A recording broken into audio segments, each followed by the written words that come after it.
आपको। जून जुलाई मैं जो बात कर रहा हूं कि एक बात को गंभीरता के साथ नोट कीजिएगा। आचार संहिता के बाद लगभग 6000 की ग्रेड फर्स्ट की भर्ती आ रही है। वो भर्ती जो पुराने नियम है उसी के तहत हो रही है।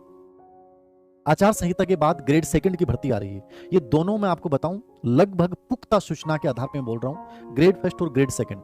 और ये जो आपका पैटर्न था उसी पे होगा। मामूली चेंज ये हो सकता है सिलेबस में आंशिक परिवर्तन जो हर बार होता है। जैसे पिछली बार थोड़ा सा फर्स्ट पेपर में ग्रेड फर्स्ट में चेंज कर दिया, स्कूल मैनेजमेंट के 2-3 टॉपिक हटा दिए, जोड़ दिए। अपडेट वाले विषय कोई भी होता है उसमें थोड़ा बहुत चेंज कर दें, मैं मतलब कोई भी चीज को लेकर मामूली कोई फेरबदल हो तो जरूरी नहीं है कैसा होगा। बाकी ग्रेड फर्स्ट और ग्रेड सेकंड जिस पैटर्न पे होती आई है उसी पैटर्न पे आपके सामने एक भर्ती आ रही है। और ये निश्चित रूप से आ रही है। जो बच्चा गंभीरतापूर्वक प्रिपरेशन कर रहा है उसको अन्य बातों पर ध्यान दिए बिना इस परीक्षा को ध्यान में रखकर, इसके पैटर्न को ध्यान में रखकर अपनी तैयारी को जारी रखना चाहिए। नंबर 2, सर क्या रीट पात्रता परीक्षा के आधार पे grade first, grade second, grade third क्या उसी लेवल पे एक एग्जाम की बात की जा रही है?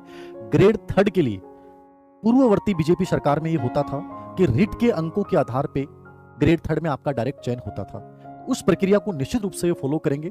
मुझे लगता नहीं कि ग्रेड थर्ड के लिए कि अलग से कोई एग्जाम और करवाएंगे। निश्चित रूप से मुझे लग रहा है कि रीट पात्रता, अब आप कहोगे सर रीट पात्रता के बिना भी तो हो सकता है, कभी नहीं हो सकता। रीट पात्रता परीक्षा आरटी 2009 और न्यू एजुकेशन पॉलिसी का रूल है, उसके बिना आज आपने देखा होगा कि बंगाल में 24,000 लगभग 25,000 टीचर्स की भर्ती को रद्द कर दिया गया जो 2016 में हुई थी। 8 साल से वो जचे हुए थे, उनसे वेतन ब्याज सहित वसूलने की प्रक्रिया भी शुरू कर दी गई। उसमें एक बात लिखी हुई थी कि इनमें से बहुत से टीचर्स बिना पात्रता परीक्षा टेट एग्जाम पास किए बिना उनको लगाया गया था।